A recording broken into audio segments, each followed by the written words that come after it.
Akan memberikan inspirasi bisnis. Bisnis makanan lokal ternyata sekarang semakin cerah prospeknya. Ibu rumah tangga dan anak muda kantoran pun bisa menggeluti bisnis ini.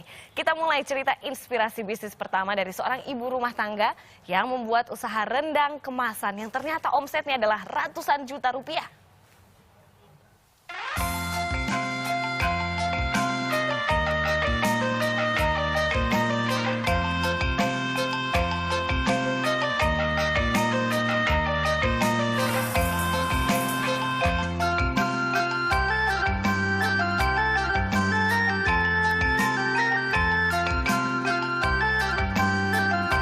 Rendang tak sekedar makanan bercita rasa.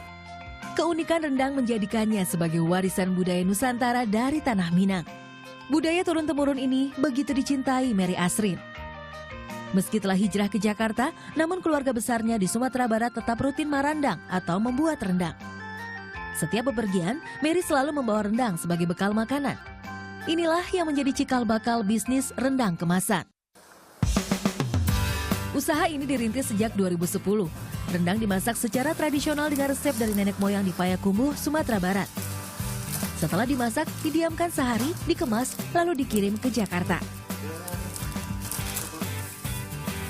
Dengan sistem seperti ini, masa kadaluarsa rendang tahan hingga 1 tahun. Sesampainya di Jakarta, rendang dipisahkan sesuai kemasan. Untuk memulai bisnis ini, Mary mengeluarkan modal 24 juta rupiah.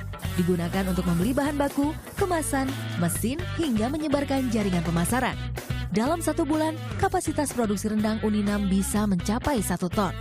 Produknya meliputi 6 varian rasa, yaitu rendang daging suwir, rendang telur, rendang singkong, rendang teri dan daun, rendang paru, serta rendang belut. Rendang dikemas dalam 3 ukuran, yaitu kecil, sedang, hingga besar. Harganya berbeda tergantung jenis rendang, mulai dari Rp19.000 hingga Rp240.000 per kemasan.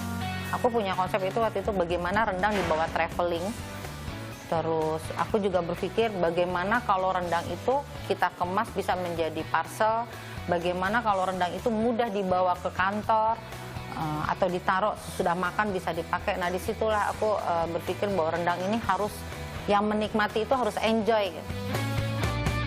Hingga saat ini pemasaran melalui online, baik melalui website, toko online, hingga sosial media. Penjualan juga berkembang dari mulut ke mulut dari berbagai pameran. Pameran, alhamdulillah, itu mulai dari Jakarta, kemudian Lombok, Manado, Amsterdam, sama New Orleans, Amerika. Alhamdulillah, omset itu sudah mencapai angka 100 jutaan 1 bulan. Salah satu konsumen rendang kemasan adalah Rian Mega, penyelenggara kelas belajar bahasa Perancis yang rutin ke luar negeri. Rian 3 kali dalam setahun selalu ke Perancis selama berminggu-minggu. Pekerjaannya ini membuat Rian kerap membawa bekal makanan Indonesia termasuk rendang di dalamnya. Lebih dari itu, Rian kerap membawa rendang sebagai titipan belanjaan dan oleh-oleh bagi warga Perancis.